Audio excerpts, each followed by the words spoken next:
comment. Does anybody like to make comment? I do, Amy. Hi. Hi, Amy. Hi, Amy. Hi there, everybody. Some of you know me, some of you don't, because I haven't attended any trustees meetings in a while. But I'm Amy Allo, and I am Master Gardener with Cornell Cooperative Extension, and I'm coordinator for the Butterfly Garden at your Pine Hills location. And that is why I'm here today.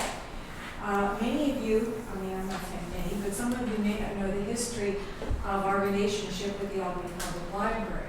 I myself have been coordinator of this particular garden for 16 years. But actually, the garden was started with Pine Hills in 1991 by a now deceased master gardener, for whom we have a bronze plaque erected at the Pine Hills Library.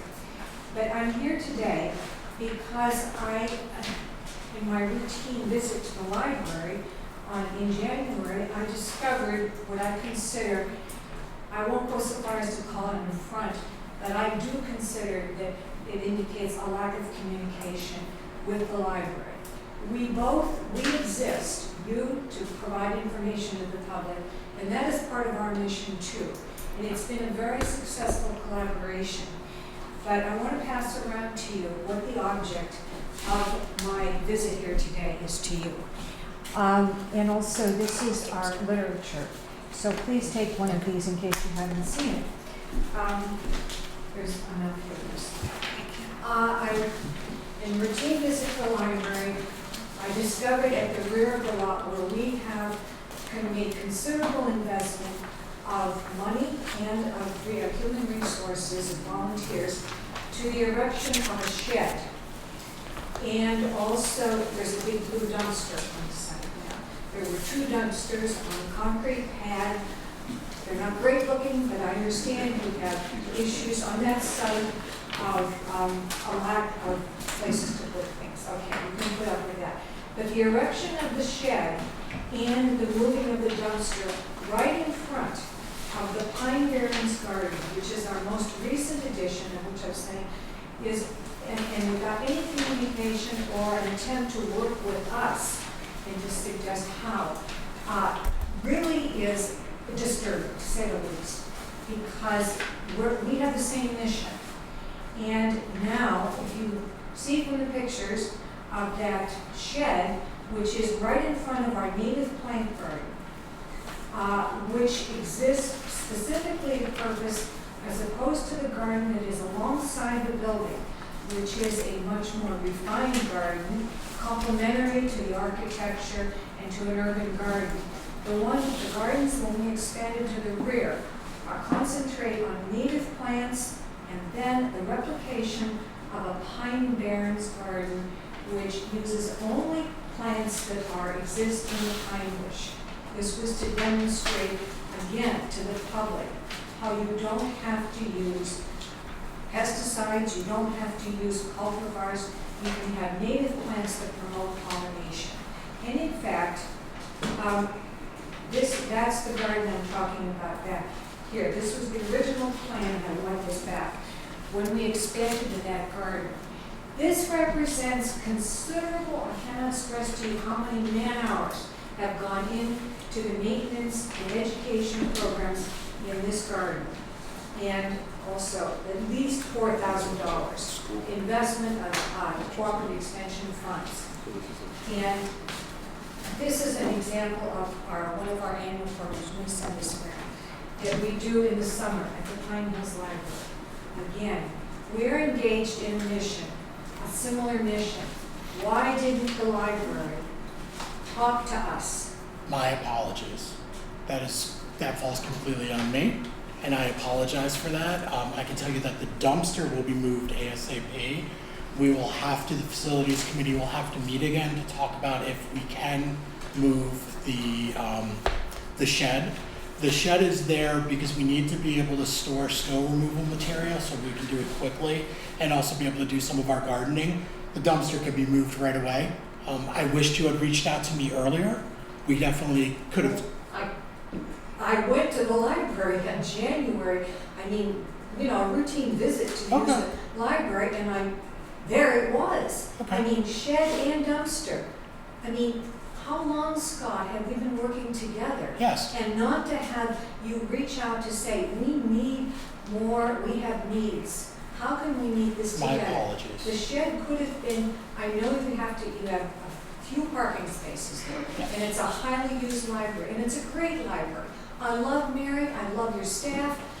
It's a wonderful library system. And, you know, we have a mission together. That's what I want to stress. Of course, and we will work with you in every way to make sure that the garden is not blocked and work to make sure the program continues. Thank you, thank you. This is one of the things that we've been distributing through. We received those from Berkey's. We just distributed, at least we have received 5,000 of those that we got grants from Berkey's. We've distributed throughout the county, but certainly through our annual display at the library, which is something that your, well, this is just the 2014. Your staff has just, pass these around, please. Your staff has been wonderful to work with us there each year on a wonderful display. It's really been a really successful relationship. Yes, and we are very happy to have you, and we're sorry that we did not intend for this to be an issue or to be blocking. And again, we can talk tomorrow, and we can talk about a plan of action. Just please find a solution. Perhaps the shed could be moved to take up another parking space. I don't know. But just please try to keep in mind what our goals are. Absolutely. You know, and just so you know the process for this, and I wish we had spoken in January, the process for this was something that was vetted by the facilities committee. Yes. And the reason why the shed went where it went is that was in the original branch design. That's why that was put there. So was more or less, it was a part of the branch improvement that we didn't get to do because we didn't have enough money and we followed through with it. I'm not happy with where the dumpster is, so I agree with you. The dumpster definitely needs to be Well, that obscures the plan. without a doubt. And my apologies for that because it should not be there. And again, we can definitely have a conversation. It's not our intention to be insulting to the great work that you guys do. I have a clarifying question. So I'm your trustee, so I don't know what the relationship is between Cooperative Extension and the library. So what's the communication about what part of the property you can use? Is that something, how does that work? Do you submit plans and they're approved by somebody? No, we haven't. We did when we expanded from the original area that was just around the perimeter of the building back in 2012, but I didn't bring all that literature. I spoke to the board then. I don't know how many of you were on the board then. Andy was about a desire to create a native plant garden. First, it was just a native plant garden, and then we saw so that was to the left of the path that we created. That goes back to back to the Pine Hill School. And then, following the next year, there's a little more history which I won't tell you about, but there is that strip that is alongside the Citizens Bank parking lot. And that seemed to be another opportunity to create an additional garden along that side. Again, not just to have beautification. That's not what Cooperative Extension and our specific program is about. We're about education of the public. And that was offered an opportunity. And I spoke before this group in 2012 and gave them the notice or the recommendation or what we would like to do and asked for approval. We spoke to Citizens Bank at the same time, learned, as you guys know also, that strip belongs to Citizens Bank, but they okayed that area that we used there for the Pine Barrens Garden, and your board approved that also. So that's basically, but there is no contract. This is a, how would you describe it? Handshake agreement. A handshake agreement, exactly. That we to, in support of your mission and our mission, that we work together. Amy, in the picture of the shed, it looks like it's on the cement pad. What about the shed is disturbing to you? Well, the dumpster is obviously ridiculous. The shed it's the height, but I mean, that's How not does that even- affect, how does the height affect the garden? We don't really have any say over what you need to do. This is, we exist with your cooperation, and I acknowledge I that. appreciate that. I'm just curious, what's your concern about the shed? The height of it does obscure that native plant garden. Wait, But here, or because- does the garden go behind it? Yes. Oh, the garden goes behind The it. garden, there has been a considerable investment of. Behind, so what is that, Yes. like 6 feet or 10 Oh, feet? no, that's, Behind the at shed? least 15 feet. Oh, To the here. fence. To the fence. behind there, which you I can see. kind of see. When I took these pictures, well, yes, I guess I But took when these. when the garbage bins were there, the bins would obstruct that too, but Well, just not as remember that high. they're only what, 5 feet high maybe? 4 feet, yeah. 4 feet high. So Okay, so we've the never garden goes registered an behind there. objection to the dumpsters, recognizing that you had to have some facility. We're not about aesthetics here. We're about what will enhance our ability to show the public that there is a garden that they can learn from. Certainly, the existence of the dumpster here, I mean, that's. Yeah, and I'm not, that's not typically where the dumpster was designed out when we looked at the plans to live, so I will have a conversation with Dan tomorrow, who is our head of facilities, and we can definitely move the So dumpster. basically, to go back over and not to, spin this out too long, is that I have had 2 issues. First of all, you did not acknowledge that we had a handshake agreement Okay, and in our mission, and to talk with us. You have needs, and we acknowledge those. absolutely. And so I wanted that to be recorded too, that we work with you, we don't do anything to impinge on your mission, and we hope that you view us as a complement Yes, to your without a mission. doubt. So it's, again, in terms of how community works, communication is key. Absolutely. Sorry, I don't mean to lecture you. No, it's okay, it's okay. I work in the spirit of, as a League of Women Voters person, and We've I'm all had about conversations, community. we've had conversations Exactly, about that exactly. as well, so. So, I mean, how we can all work together to achieve our ends is the important thing. So I'm leaving it up to you. I hope to get in touch with me, let Sure. me know if I can. Can you leave your phone number with Stephanie so I Sure. can call you tomorrow? Thank you. Sure. Thank you, Amy. Thank you, Amy. Okay, thanks. We love the garden. Well, I know most of you do. I mean, we get tremendous feedback from the public too, and we like it too. Anyone else for public comment? Okay. So we'll move on to the audit report from Marketing Company. Good afternoon. My name is Carol Hausman. This is Chris Healy. We're the management team on your audit for the year ended December 31st, 2016. And we brought with us draft reports and 2 required communications that we're going to run through quickly today. So does everybody have the draft Albany Public Library packet, a copy of that? Did you get? There's right there. Oh, good. Okay. So briefly, I'm going to run through the financial statements. If you look at page 1, you'll see our auditor's report on the financial statements. And the financial statements themselves are the responsibility of management. Our responsibility is to go outside. Sorry, continue. Oh, thanks. Our responsibility is to present our opinion on those financial statements. And when we audit an organization, what we do is we obviously don't look at all the transactions. We evaluate the risk.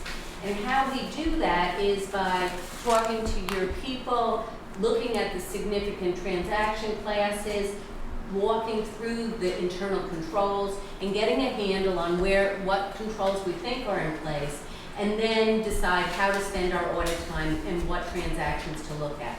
So just be aware that during the current year, we did do an internal control test over your payroll and over your disbursements. And we had no significant deficiencies or material weaknesses as findings as a result of our audit procedures. So we did issue, or we're going to issue, an unmodified opinion on the financial statements, that they present fairly in all material respects, your financial position, your statement of activities, your inflows and outflows for the current year.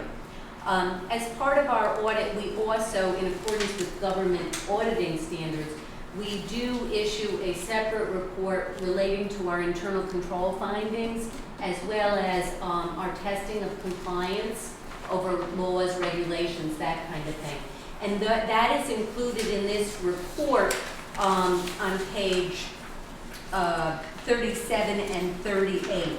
Relating to that, again, there were no material weaknesses. Now, realize we're testing on we don't look at everything, but based on our procedures, there were no material weaknesses or issues with compliance to report to you. As far as our audit went, we did issue a separate letter on other findings, and we did have one suggestion in internal control. That is included in the draft letter, which starts out, dear members of Board of Trustees. If you go to the second page, we're suggesting that relating to payroll review procedures, that human resource manager add a step to their review. Okay, so your payroll, if you add an employee, if you have a change rate, that type of thing, your human resource director approves that and gives a form to the technician to input into the system. What isn't happening is human resource manager isn't looking at the output to make sure that only those employees were added, those employees were correctly deducted, that type of thing. We're reporting that out to you as another finding. There was compensating control in the fact that you have to realize that your chief financial officer is looking at your monthly activity in a lot of detail. So that's really the findings we had. Now, back to the financial statements. I'm not going to go through all the pages, but realize that there's a lot of information in here, and when you think about what's different, I'm going to run through what's different from the prior year. Okay? On your statement of net position on page 7, this is really your assets, liabilities on an accrual basis. It includes all of the assets and liabilities of the organization. And really what's changed here is any activity relating to your pension. Okay, that's sort of out of your control. It's the New York State pension, and what they do is issue a report and say, okay, this year, based on these assumptions, your liability is this much. So you're going to see swings in that type of activity in your report. As far as your activities and your revenues are very consistent. If you look at page 10, you'll see the only thing that's really different is the refunding of your debt. If you look down about 2/3 of the way down, you'll see other financing sources. And your 2007 bonds were retired. And this is the GAAP presentation for that. What happens is because this qualified as a bond defeasance, your 2007 bonds are removed from the financials, and the proceeds from the new bonds go into an escrow that isn't shown here, because those proceeds will be used to retire that debt when it comes due. And it's all callable in 2017, so this is going to be short-lived. But basically, you refunded your debt, and that's where that activity is shown in these financials. going to page 13, you see the notes to the financials, and this really covers all of your significant accounting policies and the principles that management follows. And if you turn to page 18, during the current year, the library was required to adopt a new GASB relating to fair value measurement. And this is a pretty voluminous disclosure, but just to understand what you're required to show is your investments at level 1, level 2, and level 3. And you might say, well, what does that mean to me? What these levels relate to is not the risk of what type of investment you invested in, but really the risk as to how those investments are valued, okay? So you have all your investments are either in level 1, which just means you go online, you look up the mutual fund, or you look up the stock, and you get a readily determinable value. The level 2 is just a pricing mechanism. So this disclosure is all new in the current year.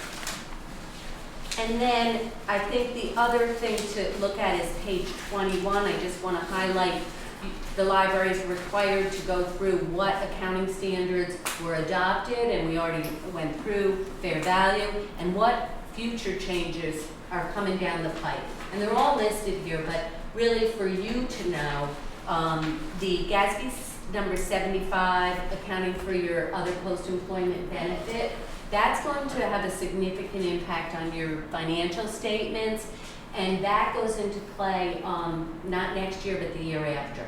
And what that simply means is your health insurance for your retirees, currently you have an actuary calculate the liability, and that liability, the whole liability isn't reported currently on your financials. The GASB said, oh, you can amortize this in over 30 years. Now they're saying, no, you have to get a new actuarial calculation, different methodology a little bit, but you're going to record the whole liability, and that'll probably be an additional $1 million for your organization when that goes into play. So that's the biggest change coming down the pipe. And the last thing I want to point out in the notes really relates to page 24, and this, the second paragraph down, just highlights your refunding of your bond debt, the projected cash savings, economic gain, and the present value of that savings, which is pretty significant. That's a required disclosure that went through, and this whole note revolves around that refunding. Let's see what else. Everything else is pretty much the same as prior years, or I covered it. And in the back, again, there's your our report on your internal control and your compliance.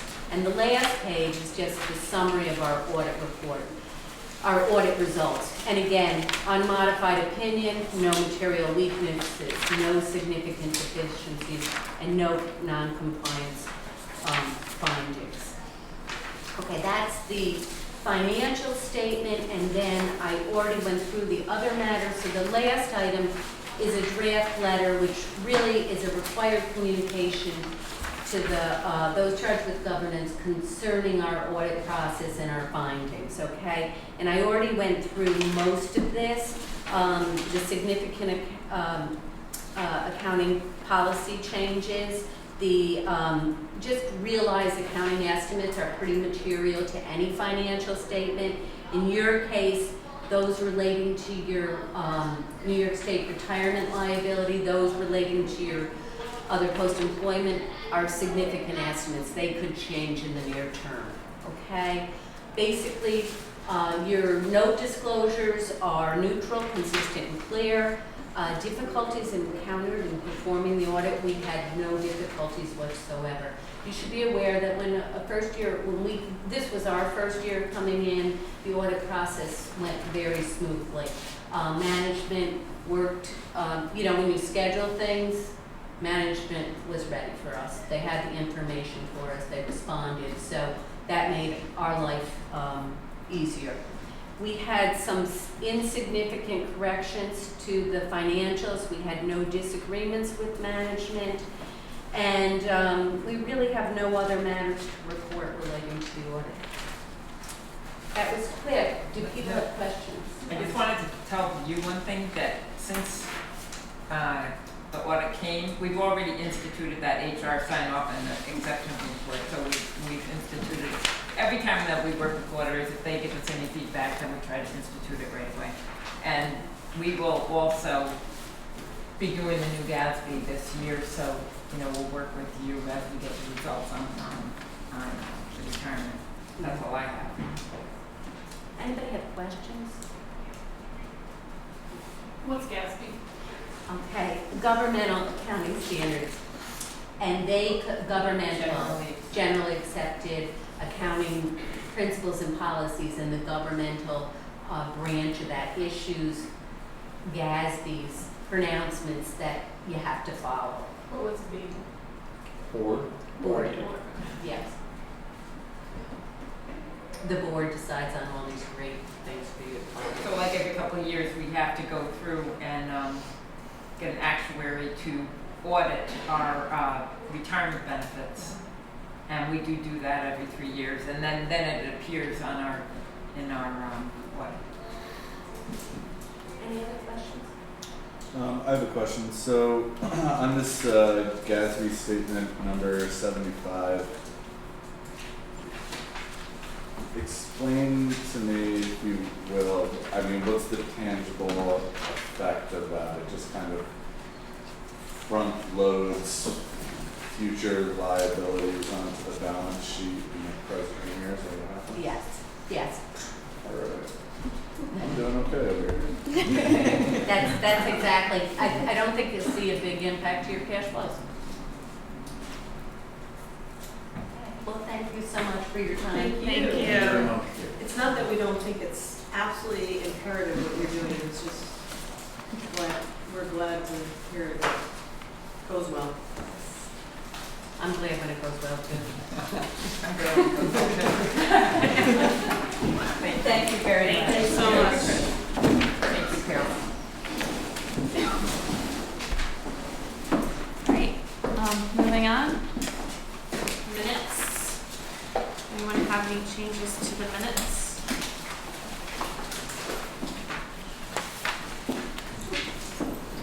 If not, Thank you. have a motion to accept. Andy, have a second? Mike? Any discussion? All those in favor? Aye. Any opposed? We'll move on to the treasurer's report and check register. Yeah, I have a question in the treasurer's report. The miscellaneous income and aid, I got it. What page is it on? it's on page 8. Oh, thank you for the numbered pages. Page 8, miscellaneous income and aid. I think you might have answered this before, but I don't. So this Oh, year to date, miscellaneous income. So basically, if in the deposit, if we have other categories, it gets booked to miscellaneous. So if it's not fines and fees and it's not a grant, for instance, like there could be a rebate check that we get, it gets booked in miscellaneous. So it's an, So when we how do, have we collected $8,600? but that's year to date.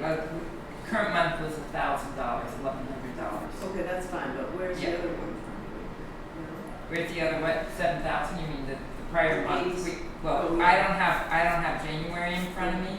I mean, I can get back and tell you what it was, but it's probably a major rebate check that we got and we put it in our deposit. Yeah. Anytime we get any check, we put it in. If it doesn't fit into any of these other revenue categories, it goes into miscellaneous.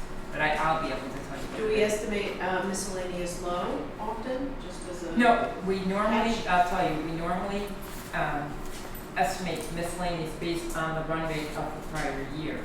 And it could just be that we got a big check, and quite honestly, off my head, I don't know what that was, but I can look that up for you.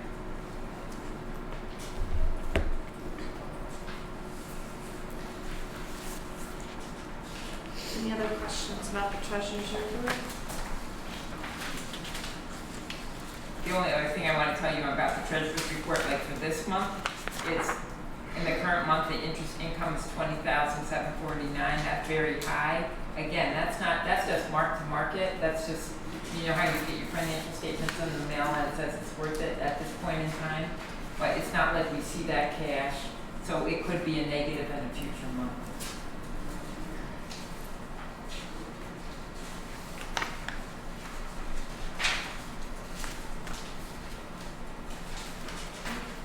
Questions about the check register? Check register is shorter this month. Just remember that because we're doing the meeting a week early, so we have 3 weeks of invoices in this check register. But any questions on any of the checks? The major expense was the audit. Where was that? Marvin and Company, $13,000. It's check number Oh, I see. 682. Yes, sir. Yeah. And health insurance. Health Yeah. insurance always going to be there. I know, it's like shocking. Let's just Right, it is shocking. acknowledge how shocking it is. We're working on it. I'll make a motion to accept the check register and treasurer's report. Second. Oh, second, yeah. Oh, okay. I just said it. I thought I saw your hand, I'm sorry. Alright, any more discussion? All in favor? Aye. Any Nobody's against? Okay, moving on. Committee and liaison reports. Nominations committee. So, we had a nominations, candidates interest meeting the other night, and we had about 7 participants, 2 of whom were disqualified. One lives in Troy, one lives in Colony. So we tried to do our best to encourage them to run in Troy and contact the library director in Colony about his interest. And yesterday I met with a candidate interested and who wasn't able to attend and gave the packets. Stephanie and her staff did a great job of putting these packets together about the candidate running, the FAQ, and the nominating petitions, and then all the good information about APL. So I have a few extras left if anybody is interested in taking any of them. If you know people who are interested in hand them to folks. So we don't quite know, what's going on, but we'll know sooner than later. We do know that Brenda has indicated she's going to run again. Arlene, we're not sure about. We're hoping that she considers that. And so there's 3 positions and all 5-year positions. And that's it. Does anybody have any questions about it? Okay. Great, thank you. Facilities? Do you mind if I set up the, you guys can go set up the. We've spent the last several months looking at some new signage for the front of 161 Washington Avenue. And also perhaps a new, I want to call it a paint job, but it may be a little bit more than just a paint job for the front of 161 Washington Avenue. And so we kind of winnowed down the paint job from about, I don't know, I think it was maybe 13 to 15 sketches to like 1 to suggest to the board. And I think this, for the signage, it was, I think we had 3 examples, and we tried to bring that down to 1 as a suggestion to the board to adopt. And Scott's got a whiz bang for the presentation. It's really like a 4-slide presentation. So in November of 2015, we all remember Ross, the head of compliance from the CBTA, came and presented to this group that they would be moving the bus stop, and they would be moving the bus stop to in front of Washington Avenue. We all understandably panicked. However, they really convinced, I think, this group and myself to, we all know I'm big on mass transportation. I think many people here are. This is one of the most dangerous intersections in the state of New York. So I think this project was going to happen no matter what. So what's going to happen is, right here's the corner of the Armory. That kind of very built-up bus station is going to go away. There will be a much smaller bus station which will be right here, which here is our entrance. I put an arrow because sometimes this is hard to read. This is our entrance, it's kind of like a fenced area, and this is where the bus stop will begin. Again, this is a challenge, but I also think it's an opportunity for the organization. We have a great partnership with them, and again, I don't know how, I think they were going ahead with this no matter what. So, we're comfortable with it, and they've made some changes. I've actually met with them today, and they are talking about having a supervisor on site much more than they currently do. But this will also cause a change to that building, because now the sidewalk must go farther back, so there's a right of way for the public. Simultaneously, while this project was being devised, we went for a $48,500 grant to redo the sidewalk in front of the building. We all know it's damaged it seems like every few months we have to pull a brick out and put cement where that brick is. The bricks are coming out. So luckily we had a conversation with the CDTA before we started that work, or else that work would have been dug up a year later or 6 months later, and we would have wasted a lot of money, a lot of the taxpayers' money.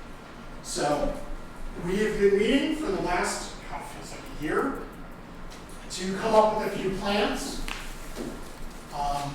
This is the proposed plan for the front of the building.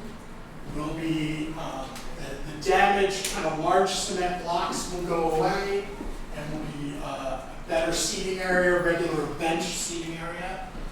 We will no longer have the old-fashioned bike rack in front of the door like we do now, and there will be an area for a bicycle repair station and bike racks on the side. This tree here was recently taken down. A tree here was recently taken down. I have to tell you, this tree needed to come down anyway because it was actually starting to grow into the building. However, we saved these trees because we love those trees. And also we're making a little bit of additional room so that the delivery truck can come in and now deliver books to the front of the building as opposed to the back parking lot, which was kind of an onerous delivery process. We are, if it falls within budget, we'll be adding kind of something that'll make the entrance pop a little bit more, something like the Pine Hills branch has, which will also protect patrons from the rain. And the component that I like the most about this is we will be adding additional lighting in multiple areas. I get complaints constantly about how dark and unwelcoming the front of the building is. I see a few heads shake of people who know the building. What will happen is there will be lighting here. It'll actually say Albany Public Library, so people all know the library's there. And there will be lighting so that early in the morning or in the winter time when it gets dark, people will be able to feel comfortable and see the building. Now, with the removal of some of the trees, we realized that the building was in desperate need of a paint job. Not just a paint job. The front of this building, originally this building was completely brick. And when they redid the building in 75 or 76, they added limestone to the front. Now, as I talked about in the facilities committee meeting, at some point this limestone will separate itself from the building. So this thought is this is what we're going to do with the building for the next decade. And then after that, we will in 10 years have to re-examine either completely repairing the limestone and the way it's connected to the building, or possibly going back to the brick facade, which matches the neighborhood a little more. But this was, we went through, again, about 12 different versions of the paint job. There was a great plan to kind of do aluminum strips down the side as opposed to paint. However, we thought that was cost prohibitive and would not fit with the architectural nature of the neighborhood. This color matches what other buildings are along this road. That's it, that's really So this is our recommendation. the paint colors, so. Can you Put that back Mr. Focus. I do recall. There we go. If you recall, you even check You the can attention. conjure the paint color. So if you look at the left gray blocks, the top ones are lighter with the darker in between. And then what's not accurate is the color of the windows. They are the new windows, so they're much darker and they're actually purple tinted kind of. So it's not a solid walls of gray there. Is that a mural of a tree? It's an architect, yeah, it's an architect's kind of Idea that there are trees in front of it. It's Those trees are still there. It's to show that the trees were there. Oh, I thought you were gonna paint a tree on there. Rip out the tree. And then the banners, we probably won't do a banner on the left because it'll be behind the tree. But we highlighting the two ends, which are brick, and directly to the left, obviously, is the armory, which is brick, and directly to the right is that other building that has, is brick. Is the middle painted red? Or Yeah, so the that's middle what- is they're painting painted it. red. It's So painted. one thing the architect and I discussed was the fact that we tend to kind of, we're not in love with the front of the building the way it is now, and also notice that if budget allows, we're gonna actually extend the windows down. It looks like a bunker.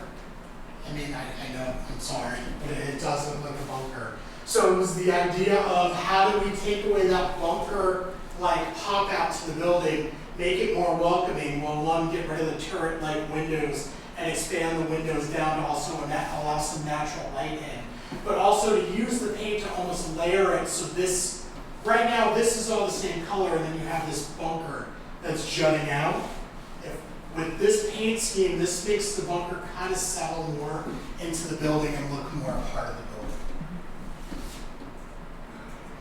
Scott, if you had to suggest in that sketch where the bus shelter was going to go, where would you?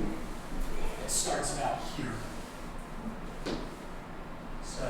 So it won't be in front of the new signage over there. It won't be in front of the new signage, it won't be in front of the entrance. That was something that we had to kind of go back and forth with the original plan. They really wanted to put it like right here. And we explained to them that we did not want to have it right in front of the door. So the other benefit to that, and anybody who knows the building well knows that no one in their right mind tries to cross at Lark and Washington.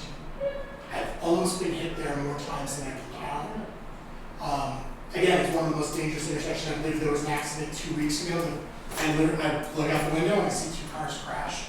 A lot of the library patrons and a lot of the people who are leaving the library to go to the island gate cross in the middle of that intersection.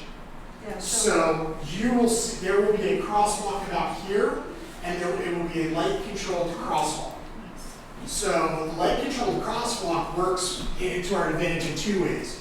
One, for us, for pedestrians who want to come to the library, and 2, it will control the buses. I took the 10 home yesterday. That was an interesting ride. Anybody ridden the 10? Yeah. Yeah, the 10 goes like, I almost stopped at Serrano's, got pizza. The 10 kind of weaves through.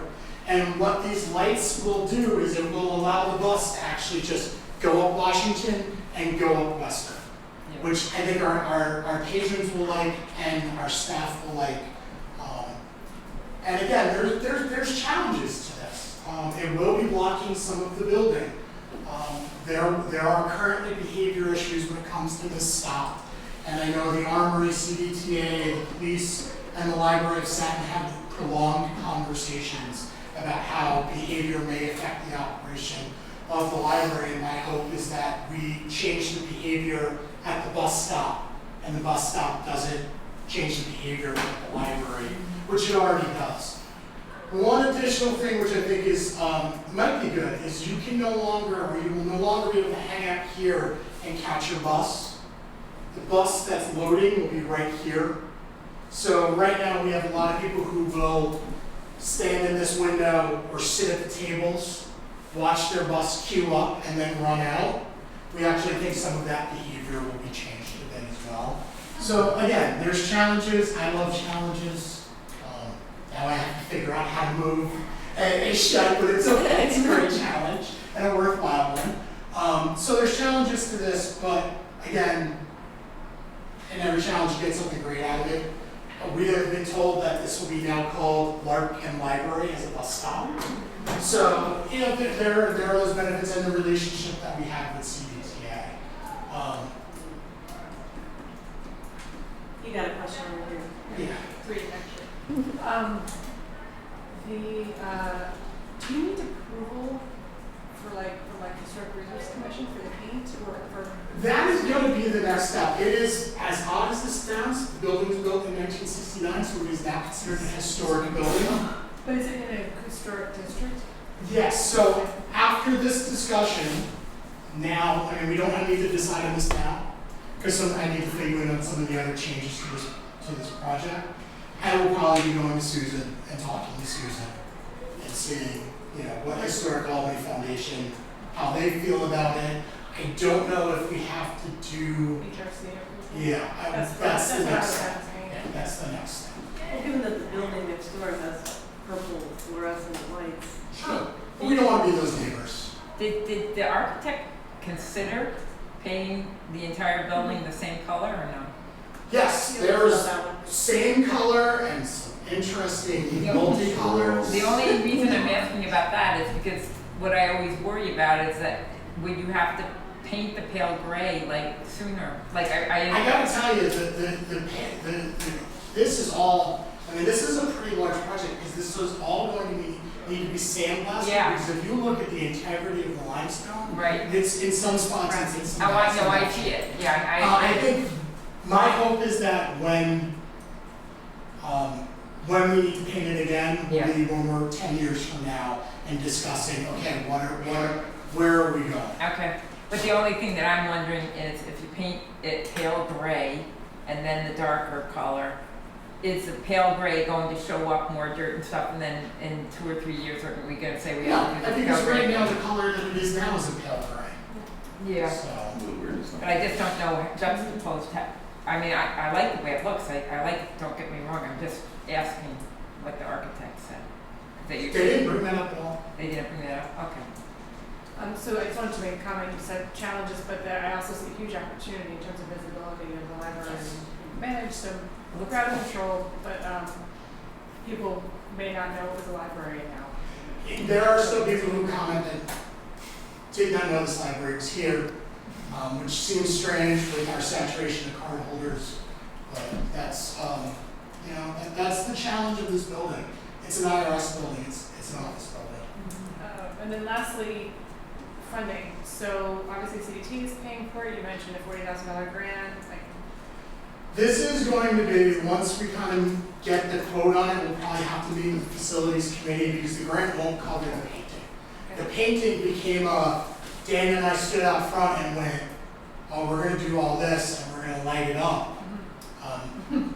We need to at least patch. So, you know, just for new board members and members of the public, the grant was to do the walkway. And we were supposed to have shovels in the ground 6 months ago, but then CDTA got DOT funding. And we are currently waiting on DOT to give their blessing to the overall project before this begins. They will be doing the full bidding process because it's federal money. And we'll be piggybacking on top of that, which saves us in legal fees. And if their people do the work, then it saves us in construction fees as well. The original grant was $40,000. It would have gotten us a new sidewalk, and that was about it. We've always kind of wanted, these are falling apart and sometimes get moved during snow removal. So we've talked about bringing these curbs down for some time now. So this is all kind of, as we move along and we get things priced out, I'll be reporting again to maybe some of the things that we need to pull back on, or some of the things that we need to look at our capital budget. Can we, I don't know if painting's included, can we apply for this for construction grant? I don't know if the painting will, but I know the seating, the lighting. The lighting, all those yeah. things. And DLD, spoke with DLD last week, and they were gracious enough to give us another year extension. Oh, good. So we were a little nervous about that from a few emails, but they were very kind to give us that extension. The only other thing, talking to staff, we may only do 2 benches. We may actually remove this bench. We meet with supervisors next week. And Mary we can talk about this again at supervisors in 2 weeks to go over the project and get the supervisors and staff feedback on this project. This is, I'm sure, a question that has been addressed, but you mentioned the structural integrity of the limestone. Has the architect or CDTA, have they talked to you about the construction work outside and the months of vibration? It should be fine. Yeah, I mean, this is more, if you look, I mean, it's almost like, I don't want to say they're stapled to the building, but it's almost like being stapled to the building.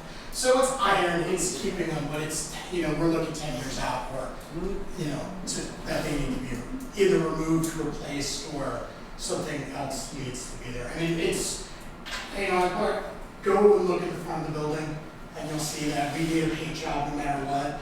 And Dan and I talked about a bunch of different solutions, and I finally came to the decision of I wanted an architect to design it out, Yeah, it's good. and give us something tangible to work with. That's it. Like I said, we have till June of 2018 to finish this, but I was promised by CDTA, unless something crazy happens with the federal government, that we hopefully will be putting shovels in the ground. It's in all over Albany in the next few months. And like I said, we've done there's some wiring that needs to be brought out so that these lights can be lit. There's now a camera at the entrance, so we can now monitor the front of the building a little bit better. So some work has been done, and some of that was done through DOD grants. Thank you. Thank you. I can. So, do we need to make a? No, I think this was just informative. This is the suggestion, and then move forward from there. So from here, you'll have a conversation with Historic Albany and get back to us about what they say about it. Yep. Great. Thank you. Moving on to the policy and procedures review. We just brought up the policy grid up to date. There's been no discussion because we had no meeting for policy review. And move on to the director's report. So, get to my director's report.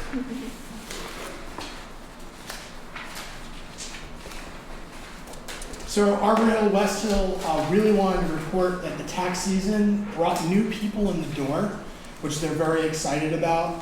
And because of that, again, they're kind of our leaders in growing in circulation, program attendance, door count. That branch is really starting to blossom. Youth Services on the second floor did 2 displays for Women's History Month that hopefully you at least saw pictures of if you didn't go and visit yourself. They put them on social media. They looked fantastic. We continue to have students from the Delaware Community School visiting this branch with dual language teachers. And it's really important that we're introducing them to the My Card and getting a library card in their hand. And we're doing some reconfiguring at some of our branches, and some of our branches, kind of the way the furniture is laid out may change, and the way some of the collection is laid out may change as well. We had a great Dr. Seuss program at our New Scotland branch. And we right now have wireless printing at Washington and also at Pine Hills. So if you're home, your printer is not working, not only can you come in the library and print, you can actually send your print job from home to the library and pay it. There's a cost, 15 or 10 cents, but you can now print from home and then run it. It will save, on the personal side of my life, will save me a lot of headache. So this is a service that we hope, we're working out the bugs That's why we typically do programs at Washington Avenue because the IT staff is there, and then we do it at Pine Hills because it's a large enough staff. So we're working out the bugs, and once those bugs get worked out, we'll be launching them at all of our other locations. As we know, our facilities, head of facilities is back, but Dan was out for a month. He missed, I think, the biggest snowstorm, second biggest in the city's history, which was weird not to have his guiding hand, but I thought we did relatively well. Strange shoveling pattern. Yes, and Washington Avenue. we're revisiting that. We buried somebody's car who we shouldn't have buried their car, but we took care of that. We had more snow than we knew what to do with, and Pine Hills, the police parked in front of the driveway and it drifted, and it took us about a day, and they had to bring in a backhoe to get the snow out. I don't think it was done. I don't think the police officer realized they were in front of our driveway. Security cameras were installed at Washington Avenue. This was part of a DLD grant. And again, that's all about security in the building. One thing that we're really happy about is the side entrance, and now the staff can take the bus. They don't have to walk around to the back of the building. They can use the side entrance. And that's really it. There was a few questions for Andy that I wanted to address. The first was the city's broadband committee, which I sit on. We're slowly making headway on that. The committee met and saw a draft before the draft went to the mayor. Nothing groundbreaking. We all know that broadband is an issue in the city. We don't see Verizon coming anytime soon. And if the city was to do municipal broadband, we'd have to bond out for a lot of money. So, next is for it to go to the administration, and then we get feedback from there. And I'm hoping that I am just a small player on this committee. I'm hoping that they're going to have something in a few months. One of the other questions was about the Albany Promise. I think we all know the Albany Promise initiative. It's an academic initiative, but we're deeply involved because they're doing a study on our Raising a Reader program, which is reading 10,000 books before kindergarten. And they're also doing a study on our summer reading program and seeing how effective it is in its current incarnation on the summer slide, which anyone who's a children's librarian or has been involved in the library field for a long time knows that we do a pretty hefty summer reading program every year where we do programs and hand out prizes for the amount of books or the amount of time spent reading a book or the amount of time engaging in an activity that's related to reading books. I think it's a wonderful program, but we spend a considerable amount of money on it. If you factor in staff, it's close to $60,000. So we want to make sure that this program is worth the investment, but is it worth the amount of money that we're investing, and how can we change it? And also I'd like to be able to go to the taxpayers and say, this is really worth doing every summer, because it's a pretty big lift. And then the third question was about the poverty reduction. I don't know if you read in the TU, the city was awarded poverty reduction money. The director of that program is the previous director of my Brothers and Sisters Keeper program, which we had a pretty good relationship with, Pedro Perez. When I saw the article in the paper, I emailed Pedro right away and just said, can we meet? Because I don't want another committee to sit on, but I want to make sure that the library is on one of the groups, one of the work groups, or a representative of the library is on is a chair in that group, just because I think that's something that we do very well. So hopefully, Andy, Thank you. can answer all your questions. Appreciate it. Do I have any other additional questions? I don't have any additions, but I have some comments. The collaboration with Gilderland at the Kids Expo, I was just delighted to hear that. I think that's great collegiality and a great way to share resources, and since it's a regional initiative, I just think that's brilliant. The constituent quote in your report is just really lovely, about the staff being helpful with an elderly person and really modeling how we are helpful in our communities. It just quite lovely. You know, continue to be concerned about the Wi-Fi percentages, but that's, I think, also because we're asking people to sign in, is that correct? Yes, and that sign-in was done for two reasons. One, to remind people that it's a service that's provided by the library and that there are policies that need to be followed. And then the other, it was done by our network. We have a network engineer kind of on contract. He's not a member of the staff. Kelly, as we all know him, and he's been pushing us to do this for years because if there's one thing we've gotten consistent complaints about, it's about the speed and reliability of our wireless. We knew that was a growing metric. So we've gotten a few complaints. I've gotten a few calls. I walked a patron via my cell phone the other day through the process of signing in. So it's an educational process. But I think it's worthwhile because we do find the wireless is faster, and there's less unnecessary traffic on the Wi-Fi. I went in to check out Mango and took a lesson, a preliminary Spanish lesson. Hola, ¿cómo está? And I even went into Czech language, since my wife is Czechoslovakian. I don't imagine going to Prague. But I was delighted to read that a recent refugee woman came to this branch, didn't speak a word of English, and was able to connect on Mango, and then also the librarian used Google Translator to make sure that she was getting the right information. So this woman is now on Mango learning English. She speaks Arabic. So brilliant. And then I was on today looking at all the movies I could download, and my 5-day yoga workout, which I've been looking for. So. And it's important to remember Mango is paid for by state funds.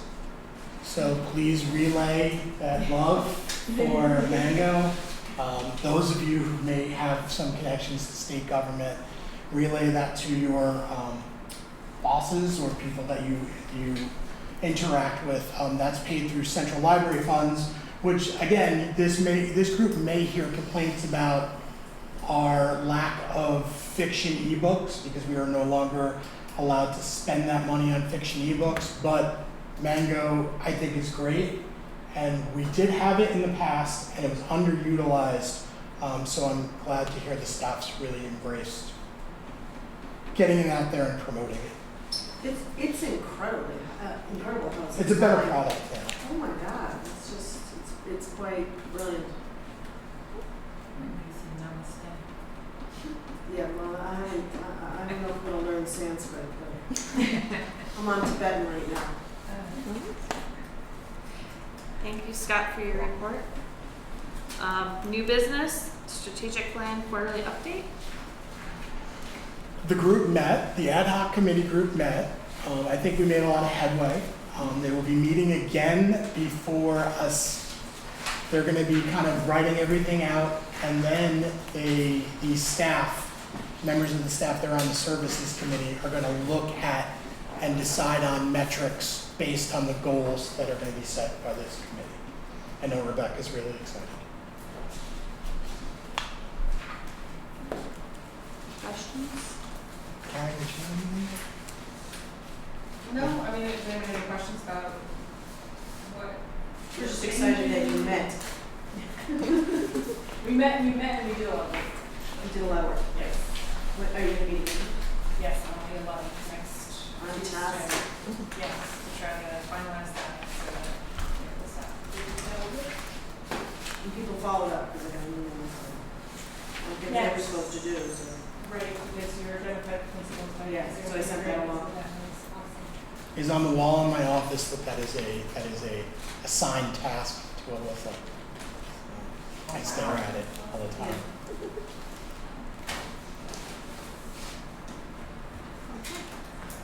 And we have to discuss the daycare emergency location. Yes. So everybody should have gotten a copy of the letter. This is Shaquila Daniel, who is starting the Kingdom Children's Daycare, 100 Southern Boulevard in Albany. Rebecca has been in communication with her. She is applying for her daycare certification. One of the requirements of the certification is that they have an emergency location should they have to have a building issue or Like an other type of emergency. evacuation. Yeah, an evacuation emergency of any sort. This would be the location that they would tell the parents to pick the kids up at. Obviously, it's just providing our building space. Yes. Do we have any policies that would govern that? We haven't, we've kind of done this as, I think there's Past only- practice, New Scotland Elementary is also, We've done this with, I think, New Scotland Elementary, and I think there was one daycare at Howe that we've allowed. Has specifically requested us, and we just, in the past, have had the board approve that. What about insurance? Do you cover under their insurance? It's covered under their insurance for that. I'll make a motion that we approve Kingdom Children Daycare. Be allowed to identify Delaware branch as the meeting location, as emergency location. We probably want to insist on having a copy of their insurance policy Okay. though. And then we have Bob review it, that's one thing we want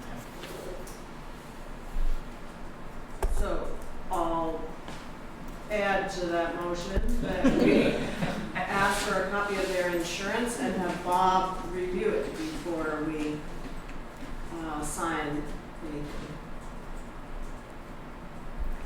Is there a second? I'll second. Okay, second by Karen. Are there any discussion? Can I just ask a question about, like, what if something happens outside of our normal business, our normal opening hours? How do we handle something like with that? the school, we would get a call and we would just rush and Rush open up the over and open building. up. Okay, that's all I know. With Bach and New Scotland, it works pretty well. This is, well, I think it would work pretty well with Washington Avenue. I mean, we have staff in the building relatively early, so they would call us and someone would, the chain is usually Dan gets an emergency call, we should probably set up a call list. That one of us can run to the building and open it right away. Okay. Super, thank you. Find out the hours. Mhm. Any other discussion? All in favor? Aye. Any opposed? Any abstentions? Stay. Does that pass then? All right, passes. Yeah, I don't know. Yeah. Oh, fine, okay. All right. Public comment. Okay. I don't think we need any executive session tonight. No, not So, tonight. do I have any motions to adjourn? I will make that motion. Thank you, Mike. Second? I'll second. Thank you, Alyssa. Any discussion? All in favor? Aye. Aye. Abstentions? Okay. Thank you. Thank you.